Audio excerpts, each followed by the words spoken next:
Chers amis d'Eden Show, bonsoir. Notre étude aujourd'hui va se porter sur Moïse. Moïse était un conducteur que tout le monde connaît. Nous connaissons son histoire. Nous savons comment est-ce qu'il a été sauvé, comment est-ce que Dieu l'a mis à part au moment où Pharaon tuait tous les enfants des Juifs qui étaient esclaves en Égypte. Comment Dieu a sauvé sa vie au travers de la fille de Pharaon, comment sa mère l'a mis dans un berceau euh, en rotin et il s'est retrouvé sur le fleuve où la fille de Pharaon euh, l'a pris. Et ensuite, il a été éduqué dans la maison de Pharaon, c'est-à-dire qu'il a connu les grâces, il a connu tout ce qui était comme luxe sur cette terre. Par la suite, vous savez que Moïse s'est retrouvé dans le désert. Dieu a permis qu'il quitte ce luxe mondain parce qu'il avait un appel sur sa vie. Dieu le fait aller dans le désert. Ensuite, il se retrouve chez l'homme qui va devenir son beau-père et par la suite, Dieu maintenant le ramène en Égypte pour qu'il aille délivrer le peuple d'Israël qui criait depuis des centaines d'années, qui souffrait sous le joug de la servitude, dans les difficultés impossibles. Dieu le ramène, Dieu frappe l'Égypte parce que Pharaon refuse de faire partie les enfants d'Israël. Dieu les frappe et quand nous lisons Exode, nous voyons comment est-ce que Dieu les a frappés, les 10 plaies, tout ce qui a été fait comme miracle, comme grande chose pour la délivrance. Ensuite, Moïse conduit le peuple jusqu'à ce qu'ils arrivent dans le désert. Arrivé dans le désert, il se retrouve dans une situation très critique où il semblait qu'il n'y avait pas de solution. Les enfants d'Israël se retrouvent là, ici, le passage que nous allons lire, quand je décris la situation des enfants d'Israël, derrière, il y a Pharaon qui venait avec tous ses chars. La Bible dit que Pharaon est venu avec 600 chars d'élite et avec tous les chars dans Exode 14, verset 7. C'est-à-dire que Pharaon n'était pas venu s'amuser, il était venu pour ramener les enfants d'Israël, les chrétiens, les enfants de Dieu que nous sommes. L'ennemi cherche à nous ramener en arrière pour qu'on aille souffrir, pour qu'on aille servir, pour qu'on aille travailler et ne rien avoir. Pharaon ici voulait ramener les enfants d'Israël que Dieu avait décidé de délivrer. Il veut les ramener dans la servitude.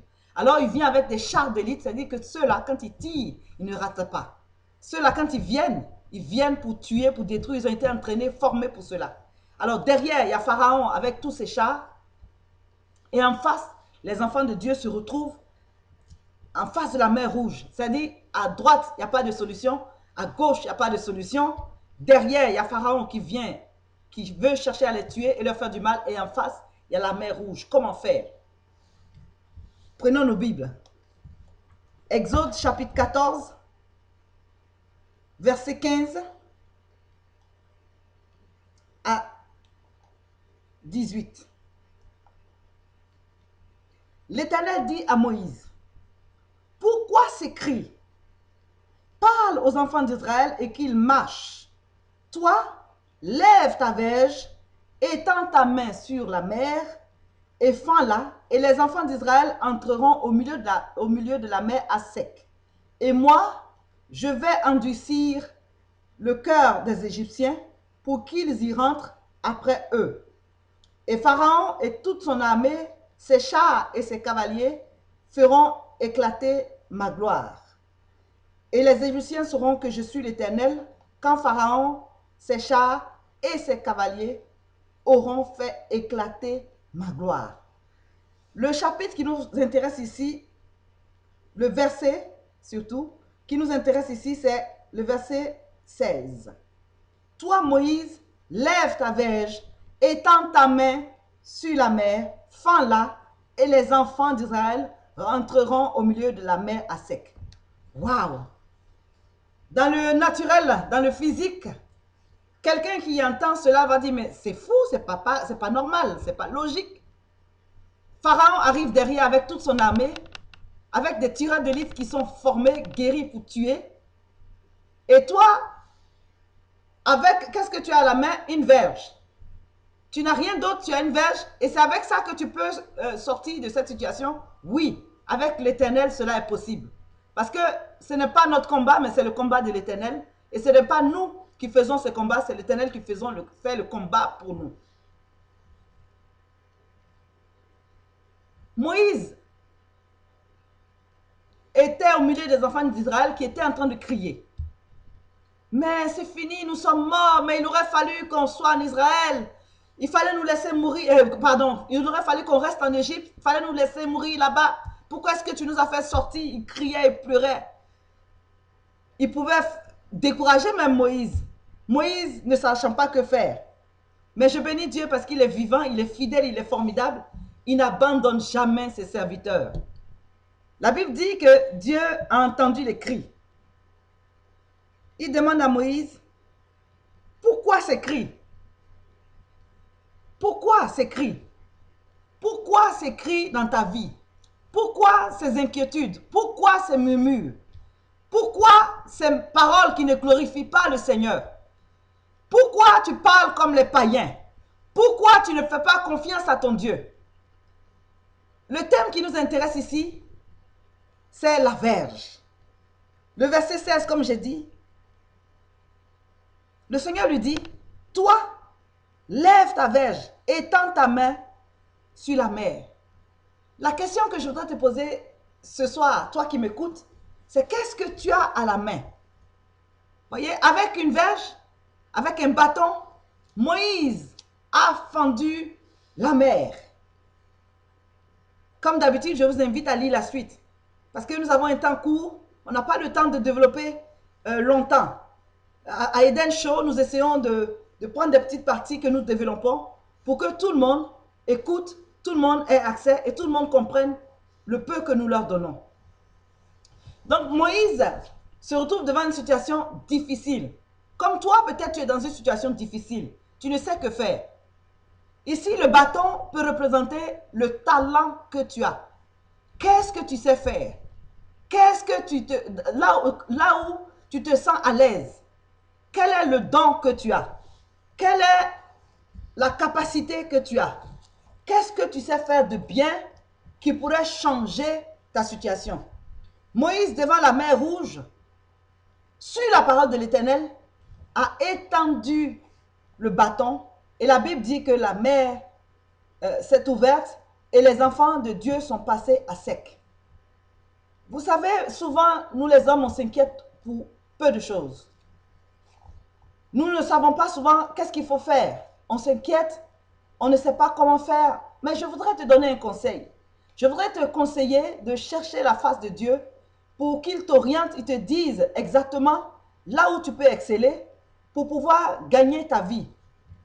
Parce que quand nous lisons la Bible, un peu plus loin, la Bible dit que Moïse a étendu la main sur la mer Rouge, la mer s'est ouverte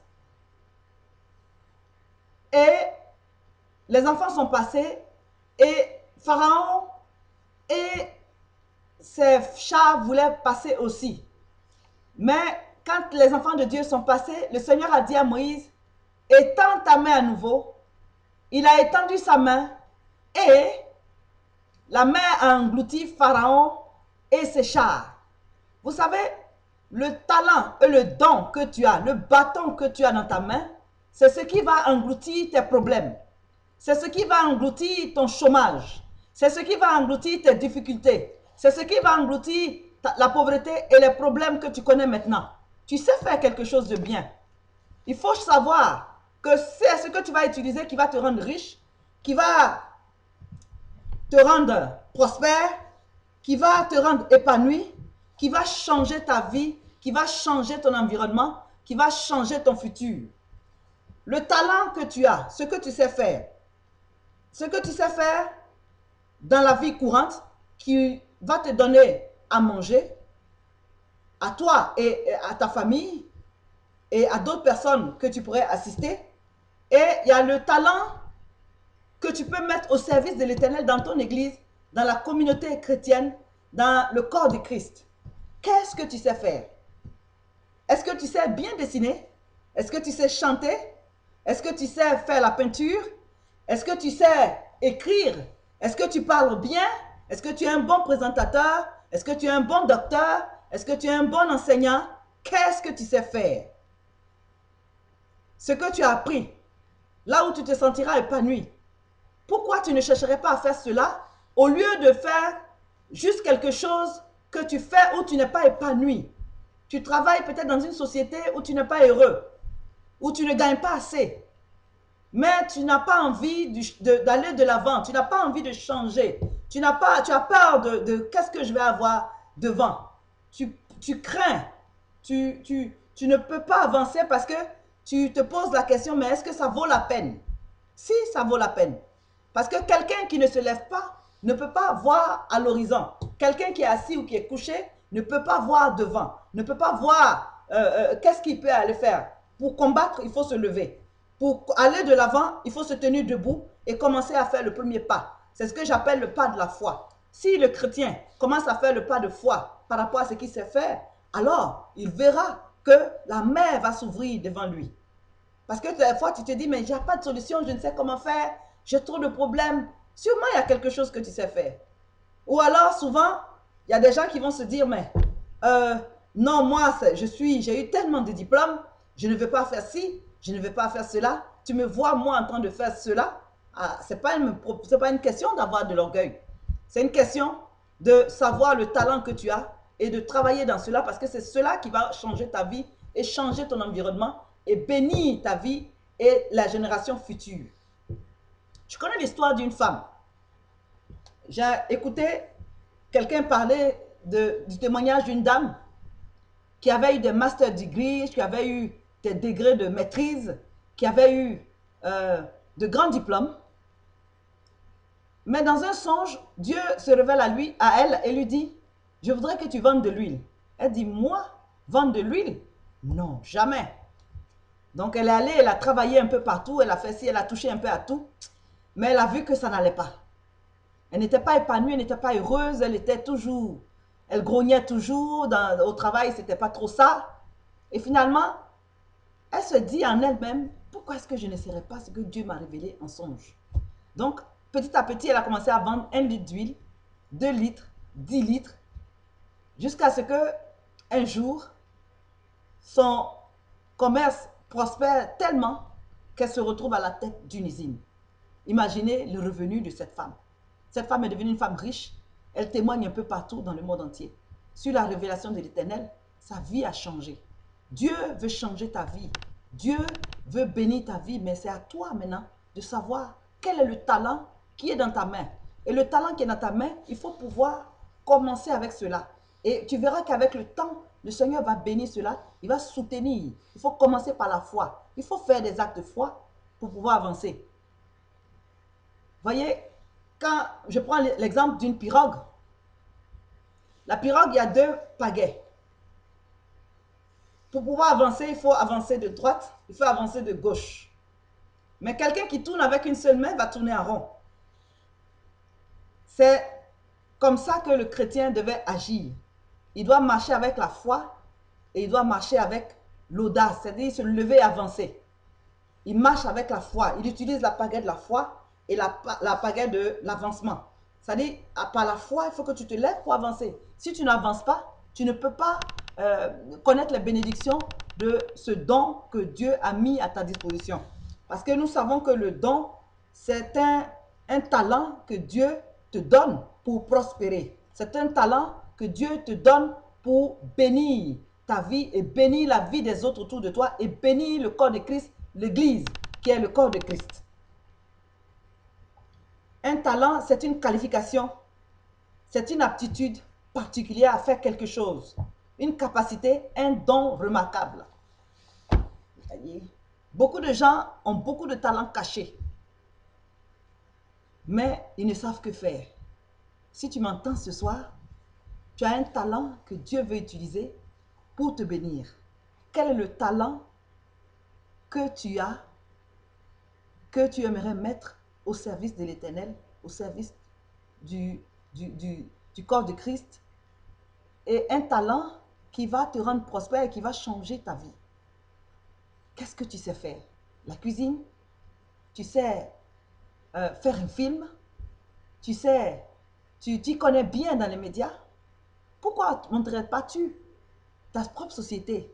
C'est vrai, on peut travailler pour un temps pour les autres, mais un temps où il faut se lever pour faire prospérer ce que Dieu a donné comme don et talent. Sache que si tu te lèves, de grandes choses se feront dans ta vie. Que le Seigneur te bénisse, que le Seigneur te fortifie et que ce talent voit le jour. Soyez bénis au nom de Jésus et à nous revoir bientôt sur notre mission Eden Show. Que le Seigneur vous comble. À bientôt.